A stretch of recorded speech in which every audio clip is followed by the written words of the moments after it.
agradecemos que haya aceptado nuestra invitación Ernesto Selman. Él es vicepresidente ejecutivo del Centro Regional de Estrategias Económicas Sostenibles, más conocido por el CRES. Quisimos invitarte porque, como decía Juan, en las últimas semanas o incluso meses estamos centrados en Odebrecht, primaria, ley de partido y las otras cosas como que las dejamos que sigan por la inercia. Entonces, ¿en qué aspecto tú crees que debiéramos centrarnos, sin dejar de estar atendiendo aquello en lo económico? ¿Qué te preocupa de la marcha económica que estamos dejando que las cosas sigan la ley de la inercia? Buenos días, muchas gracias por la invitación. Bueno, el tema de Odebrecht y todas las consecuencias es muy importante para el desenvolvimiento económico, porque desde el punto de vista institucional, la economía se desenvuelve dentro de un orden jurídico, un orden institucional.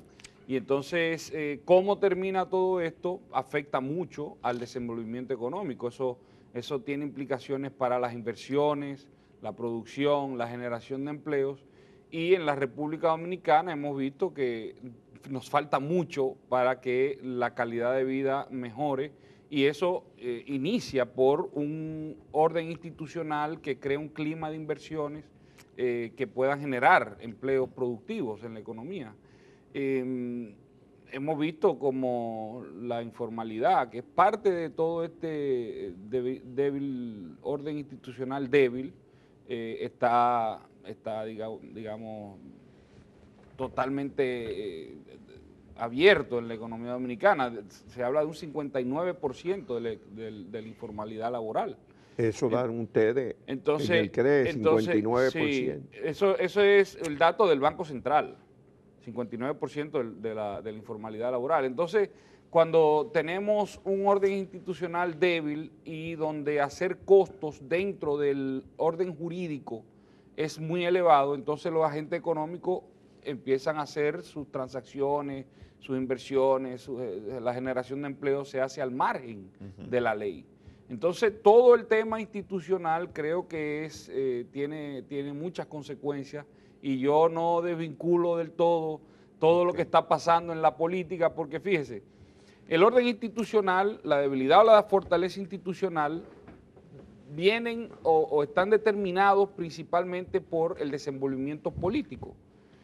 Entonces, el desenvolvimiento político influye sobre el orden institucional, y el orden institucional a su vez influye sobre el orden económico y la calidad de vida de las personas. Entonces, una cosa está muy ligada a un círculo que hoy día parece que es un círculo vicioso, y si no aprovechamos esta oportunidad para tomar las decisiones correctas y que se enderece el camino, digamos, que hemos llevado en términos de la corrupción y la impunidad, pues seguiremos con una economía que se desenvuelve. Pues entonces estamos mal, Ernesto, porque aprovecharla no la estamos aprovechando, porque mira, el escándalo de Odebrecht tenía tres implicaciones. Una era el soborno confesado, otra eran sobrevaluaciones que se confiesan por otro lado, y otra era financiamiento de campaña. Y resulta que aquí no hay, se han hecho ni siquiera las auditorías de las obras construidas, y hace un año y medio que estalló el escándalo. No se ha hecho ni siquiera eso. Y no ha habido ninguna investigación sobre financiamientos de campaña. Solamente de soborno, y apenas hay 2 o 3 imputados que tienen algunas sombritas por ahí de soborno. Así, no hay contundencia de los sobornos, como en otras partes del mundo, donde se estableció que tal diputado, tal funcionario, ministro, viceministro, presidente recibió tanto dinero. Aquí no ha habido no ha habido un régimen de consecuencia, y si es así se mantendrá un orden institucional débil, y si es así seguiremos teniendo una calidad de vida baja, porque no va a haber inversiones reales para disminuir el desempleo, el empleo laboral y la calidad de vida de los dominicanos. Una cosa lleva a la otra. Entonces es penoso porque tiene consecuencias, y las consecuencias secundarias de no tomar esas decisiones, yo he dicho mucho, como decía don Juan Bosch, de que hay cosas en política, en economía, que se ven y que no se ven. En este caso, las consecuencias secundarias de no corregir estas cosas es que mantendremos unos niveles de pobreza, de bajos ingresos en la población y seguiremos entonces con una calidad de vida mediocre en la República Dominicana. Yo vuelvo a insistir en... Se hace muy evidente la vulnerabilidad de la vida de los dominicanos. Ayer cuando veíamos las imágenes, Sí, sí. luego de las lluvias, Eso. aquí la gente se olvida de lo que está pasando Claro. en este país, cómo la gente está viviendo. Y anunciamos con bombos y platillos lo bien y que está creciendo con unos números ficticios muchas veces. Sí, mira. Y nos olvidamos de lo que está pasando en la República Dominicana, de la calidad de vida que están llevando los dominicanos. Eso a mí me sorprende tanto cuando uno ve esas imágenes y oyendo estos discursos rimbombantes que a veces a uno le molesta realmente. Yo creo que debemos tomar conciencia de qué es lo que está pasando en nuestro país, cuál es la calidad de vida que están llevando los dominicanos, porque es penoso que veamos cómo vemos funcionarios que hace poco no tenían ni siquiera dónde montarse en una jipeta de $150,000. Es decir, eso irrita a la población porque es rostrando en la cara cosas que... Y ahora no estamos considerando que hay que buscar y perseguir y depurar a 2.300.000 dominicanos que se mueven en una motocicleta en todo el país. Eso es sustituir el Estado de Derecho por el Estado policial. Y eso no ha resuelto el problema de la delincuencia en ninguna parte del mundo. No lo agrava, Es- la gente es peor, le lo agrava, le detienen injustamente. Porque cuando hay un orden institucional débil, quien tiene el poder y quien tiene el poder de policial termina desviándose de sus funciones y aprovechan estas circunstancias para sacar provecho particular. Entonces el Estado policial, al final, lo que se convierte en un Estado abusador, que es lo que está pasando con estas retenciones. Entonces yo creo que aquí debemos tomar conciencia de que es el Estado de Derecho, una sociedad donde se cumpla y se haga cumplir las leyes, no que el que la viole sea el que debe hacerla cumplir. Muchas gracias. Es que el Estado de Derecho nada más es para los que tenemos ciertos niveles de vida. Para esos 2.300.000 motoristas no hay Estado de Derecho. Pero ni siquiera tampoco, porque el Estado de Derecho es donde la ley se hace cumplir igualmente para todos consistentemente, no en un momento determinado, consistentemente igual para todos.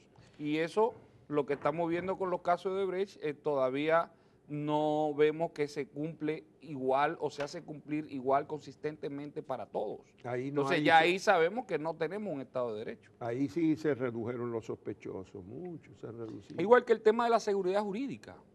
Es decir, cuando no se aplica la ley, cuando hay fallas en la aplicación de la ley, en las diferencias, cuando se dirimen diferencias en la justicia, cuando hay cambios legislativos permanentes, por ejemplo en el tema tributario, eso es parte de la seguridad jurídica. Cuando un inversionista viene a la República Dominicana con un sistema tributario y le cambian el sistema tributario cada año y medio, cada 2 años, eso es falta de seguridad jurídica, porque la seguridad jurídica debe tener predictibilidad, debe haber confianza en el orden jurídico, en las leyes. Y cuando eso no sucede, el tema mismo de la tenencia de la tierra, eso es lo más básico desde el punto de vista de la seguridad jurídica. La tenencia de la tierra, ¿qué está pasando con eso en nuestro país? Han habido muchos casos, entonces todo esto forma parte del orden institucional débil que hablábamos originalmente y eso afecta el desenvolvimiento económico y eso mantiene a una gran parte de la población viviendo en una calidad de vida que debemos ponerle atención.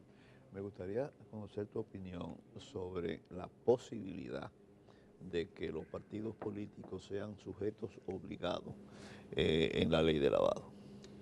Bueno, la posibilidad, a veces uno se ríe, pero la posibilidad fíjese, cuando usted tiene personas que no tienen el incentivo para tomar este tipo de decisiones y enderezar los caminos, porque hay muchas personas, y esto es lamentable, en todos los partidos. Esto es un problema sistémico. Es decir, lo que ustedes hablaban anteriormente de los partidos, de las reglas de juego, de que no es posible que puedan ponerse de acuerdo sobre un padrón, sobre la organización de unos procesos, sobre que se mantienen congelados la estructura interna de los partidos. Esto es un problema sistémico. Esto afecta a todos los partidos en la República Dominicana. Y cuando eso es así, hay muy pocos incentivos de cambiar, porque en última instancia lo que está sucediendo es que los partidos en cierta forma están secuestrados por grupos internos y no permiten una apertura a la sociedad y muchas veces hay mucha falta de transparencia, y parte de la falta de transparencia es porque vienen financiamientos de lugares, de personas, de grupos que no está claro. Yo estoy 100% seguro que las personas y los empresarios reconocidos en la sociedad dominicana estarían de acuerdo de que se pusiera quién aporta por nombre, apellido, por empresa, etcétera. Pero hay muchas personas que no quieren que eso suceda porque muchas veces vienen dinero de lavado que puede venir de diferentes, puede venir lavado de evasión de impuestos, de evasión de impuestos, puede venir lavado de corrupción y soborno, puede venir lavado de narcotráfico, y no hay un incentivo de que eso se transparente del lado del que aporta, ni tampoco del lado del que recibe. Y entonces muchos de los que reciben son los que están redactando las leyes, lamentablemente. Entonces, la posibilidad, yo no soy muy optimista. ¿Y la conveniencia? Lo que debería hacerse es que los partidos se conviertan en agentes obligados dentro de la ley de lavado, definitivamente. Porque aquí se mueve mucho dinero en una campaña, y aquí tendremos 2 campañas políticas en el año 2020, claro. Dos elecciones, claro. Una elección en febrero para el nivel de alcaldía, regidores, nada más. Y luego municipales, y luego en mayo otra gran elección que es para el nivel congresual y presidencial. Y si hay una segunda vuelta en julio. Serían 3. Y si hay primaria, serían más. Y las primarias entonces ya esas sería el proceso, fíjese, sería el proceso más complejo eleccionario en la República Dominicana. Yo diría que en la historia de la República. Y esto tendrá implicaciones económicas. Fíjese que cada una si vemos el histórico del gasto público en cada una de las elecciones, el gasto público sube. Imagínese usted que tengamos 3 elecciones en un año en vez de una. Esto 4. Bueno, 4 o 6 meses. Con la previa de las primarias todavía, entonces. Y las primarias son mucho más costosas, más complicadas. Mucho más. Entonces serían 4 en 7 meses. Para ser más objetivo, de noviembre a julio. Posiblemente. Serían 7 meses. 4 en 7. Entonces esto desde el punto de vista económico también hay que poner atención, porque hemos visto cómo el gasto público se dispara y los niveles de endeudamiento se disparan en los años electorales y postelectorales.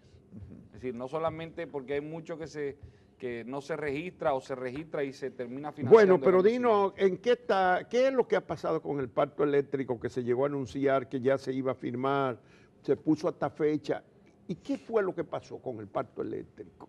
Bueno, en ese momento el grupo que reunía al sector social en la República Dominicana y un grupo o una asociación empresarial se negaron, entendieron de que no había transparencia, no hay cambios fundamentales en el pacto fiscal, se puso como condición de que se aprobara la ley de responsabilidad y transparencia fiscal, precisamente que hemos propuesto en el Congreso. Ustedes han propulsado durante años. Sí, desde el 2013 está en la Cámara de Diputados, y eso no fue aceptado, y así entonces se cayó la firma Pero del se pacto cayó eléctrico. definitivamente, porque por el momento oigo decir como que en cualquier momento va a venir.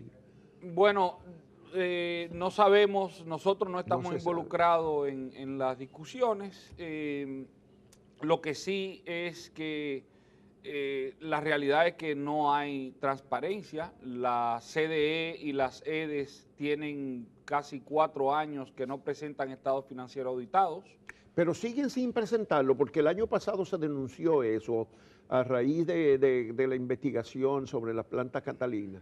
Sí. Yo, por ejemplo, no sabía que tenían 4 o 5 años sin auditar sus estados, pero sigue así, Sí. no se ha, Sí. no se ha corregido Y esa anomalía grave. No se ha corregido, y el problema, fíjese que tampoco las plantas de Punta Catalina nunca se han presupuestado, nunca han aparecido en el presupuesto de la nación, y ya hemos gastado 1.900 millones de dólares en eso. Y lo que se aprobó originalmente fue un contrato con la empresa Odebrecht para la construcción de estas plantas, y eso conllevaba, una de las cláusulas implicaba que había financiamiento y que se conseguiría Que la financiamiento empresa lo iba a buscar. con el Banco de Brasil, y con ese Banco de Desarrollo del Brasil entrarían otros financistas para financiar la planta. Eso no sucedió, eso fueron faltas dentro del contrato, pero a pesar de eso se mantuvo. Ajá. Y internamente el Estado Dominicano ha aportado unos 1.900 millones de dólares, y gran sorpresa, ahora estamos con un proceso de arbitraje de 700 y tantos millones de dólares 208 millones. sobre lo que se presupuestó de que iba a ser la obra, y posiblemente perdamos ese arbitraje.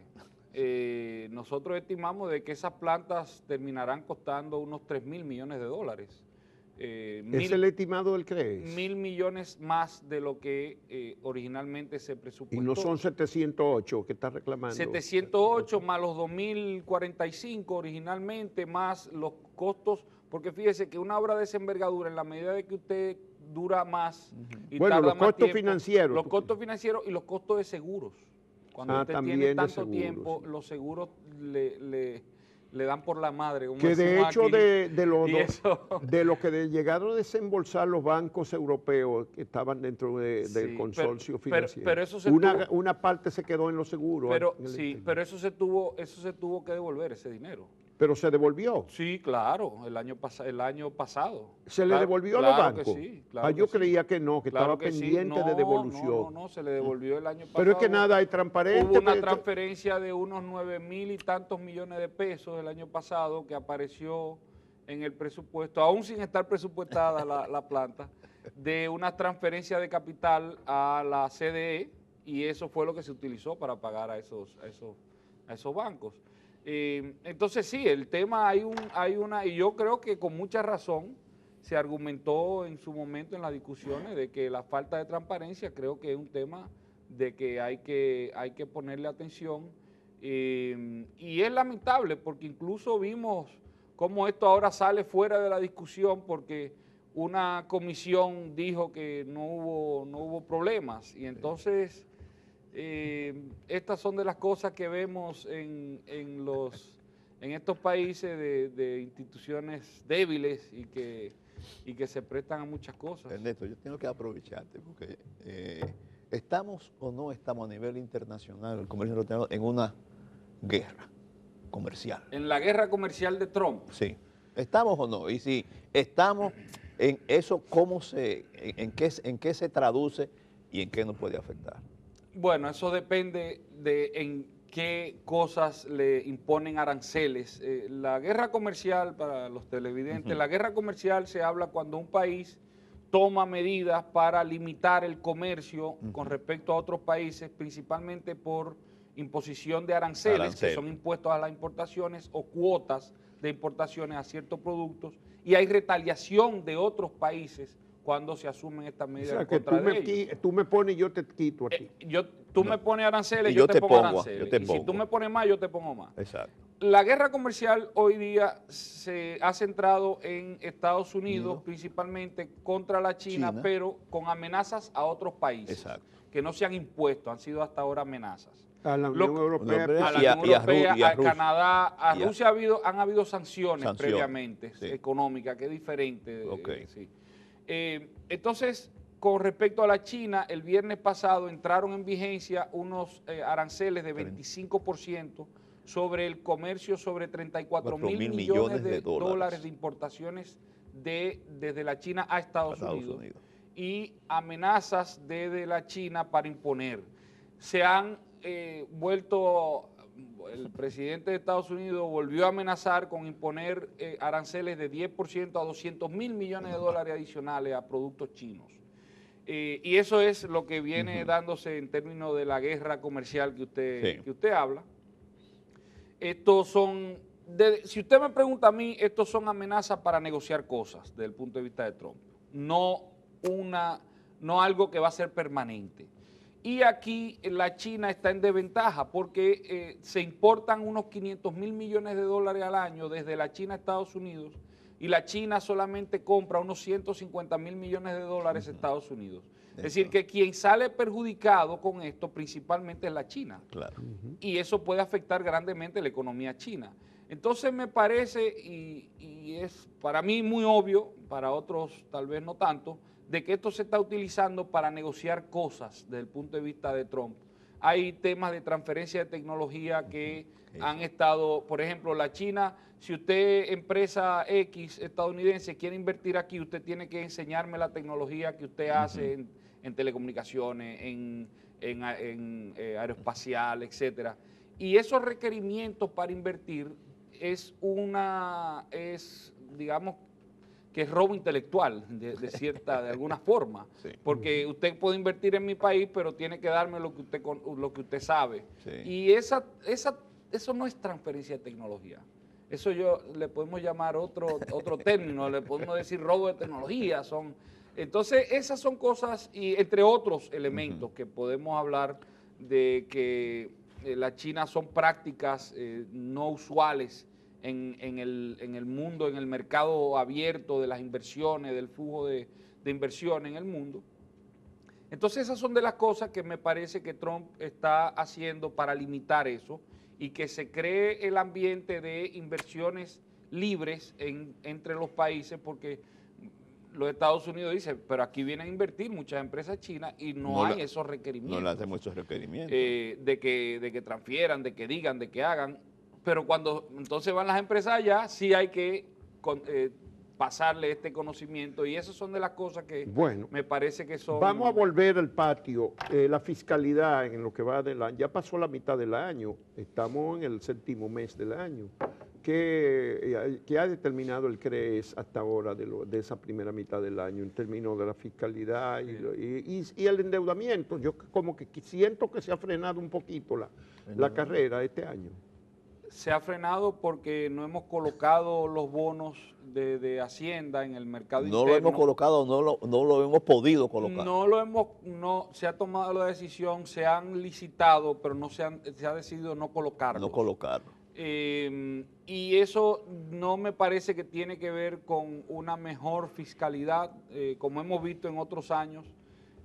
No conocemos bien los datos hasta que termine el año. Por ejemplo, el año pasado, en el tercer trimestre, había un presupuesto supuestamente casi equilibrado a 9 meses. Y cuando terminó el año, dice Hacienda que el déficit fue de 96 mil millones de pesos. Dice el Banco Central que utiliza las metodologías estándares internacionales para medir el tema fiscal, que el déficit fue de 115 mil millones de pesos, 25 mil más que lo que decía Hacienda. Entonces no sabemos hasta que no termine el año. Y en ese sentido, lo que sí ha sucedido es que ha habido acumulación de cuentas por pagar a suplidores, a contratistas del Estado, y eso se ha acumulado, eso ya es una práctica común, pero este año ha sido un poco más fuerte aparentemente por este hecho de que no se han colocado esos bonos. Se colocaron los bonos en los mercados internacionales. Recordamos que se colocaron unos 1.800 millones de dólares. Y eso entonces resolvió el problema del primer semestre, básicamente. De aquí en adelante ya el gobierno tendrá mucho más presión porque tiene retrasos, pero además una parte del servicio de la deuda se paga en la segunda mitad del año, y ya sí tendremos que ver cómo se colocan esos bonos. ¿Y los ingresos cómo van? Porque aduana dice que está facturando muchísimo, impuestos sobre la renta. Sí.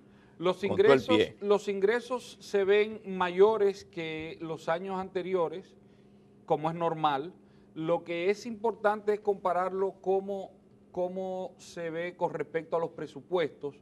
Exacto. Y aparentemente los ingresos, no hemos visto lo de junio ya, pero los ingresos sí han ido en el ritmo que se esperaba.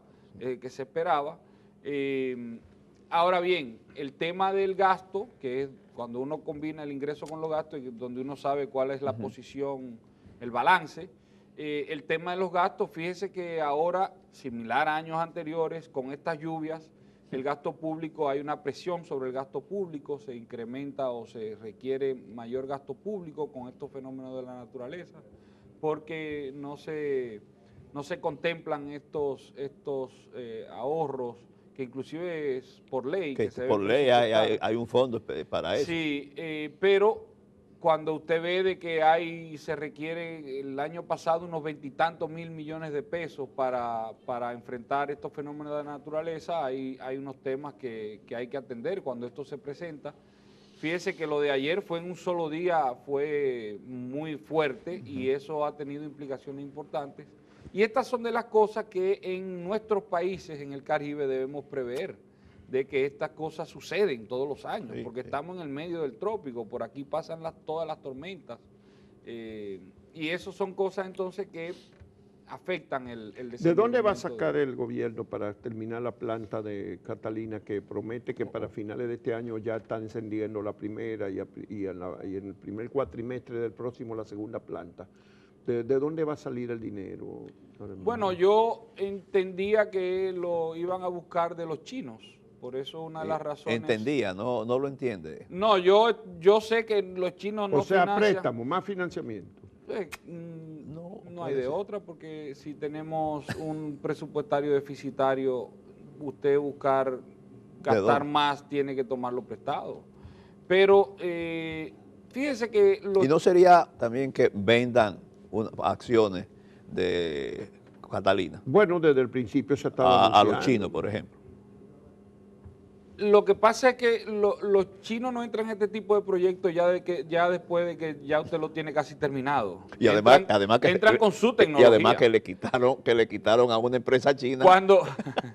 Cuando ellos entran a financiar esto es porque están instalando sus equipos, de hecho, los chinos llevan hasta la mano de obra para construirlo a diferentes países.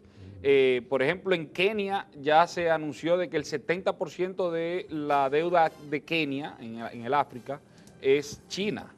Y eso son construcciones de obras, infraestructura, en minería, etcétera, que lo hacen incluso no solamente con equipos, maquinarias y tecnología china, sino con mano de obra china, lo llevan a los países. En Costa Rica llevaron a construir el campo de fútbol que construyeron en Costa Rica, fue con mano de obra china. Entonces, ellos no entran así.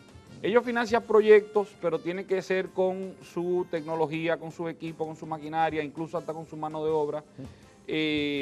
Y financian también a estados cuando le dan una garantía muy fuerte. Por ejemplo, han financiado a Venezuela, a Ecuador con garantía del petróleo, a Bolivia con garantía del gas natural, y ese tipo de mecanismo es lo que ellos utilizan, porque ellos tienen esa política externa, digamos, extractiva, donde te prestan a proyectos mineros, infraestructura muchas veces para vender su equipo, maquinaria, y de energéticos para obtener algún beneficio. Y eso no lo vemos. Bueno, en finalmente el balance comercial del país Catalina. en lo que va del año, Sí, ¿cómo va? Las exportaciones han crecido algo.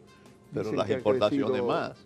En zona franca algún crecimiento. Sí, lo que hemos visto es de que las exportaciones, principalmente de zonas francas y mineras, han ido creciendo. en los últimos años, no así las exportaciones de la industria local y no así las exportaciones agrícolas. Exacto. De hecho, a pesar de los proyectos que se anuncian, de las visitas sorpresa. Las visitas sorpresas. sí, las exportaciones agrícolas cayeron en casi 20% el año pasado, Que cayeron. según las estadísticas oficiales.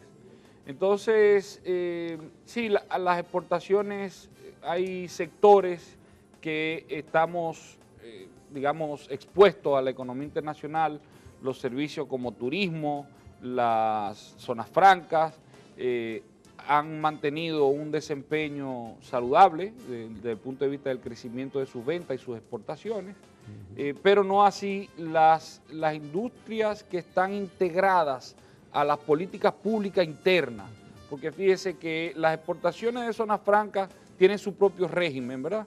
Las exportaciones mineras también son industrias que tienen su propio régimen, porque tienen contratos, leyes que se aprueban en Congreso, que tienen su propio régimen con unas exenciones impositivas, Sí, etcétera. sí. Pero la industria que está integrada a la legislación local está muy rezagada con respecto a las exportaciones y mucho más el sector agrícola está muy rezagado con respecto a las exportaciones. Como dije, el año pasado cayeron en casi 20% las exportaciones agrícolas. Y esos son de los temas que debemos revisar.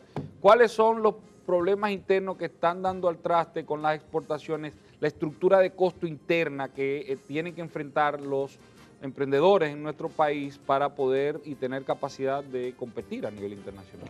Bueno, ustedes dieron el año pasado una pérdida de empleo formal en el sector privado.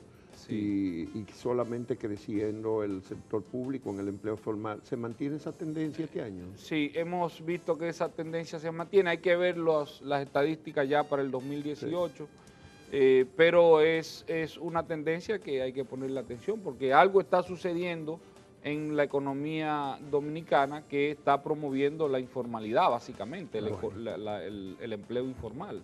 Y esas son de las cosas que nosotros hemos Muchas señalado. gracias a Ernesto Selman, economista, vicepresidente ejecutivo, es Sí. el cargo del Centro CRES. Regional de Estrategias Económicas Sostenibles, CRES, una institución fundada por sectores empresariales dominicanos. Ya tiene como 7, 8 años, ¿verdad? 7 años. 7 años. Sí. Pues muchas gracias y gracias también por esos boletines periódicos, esas cartas que ustedes ponen nos ayudan mucho a orientarnos sobre la marcha de la economía nacional. Muchas gracias Muchas por la gracias, invitación, como Ernesto siempre. Selman.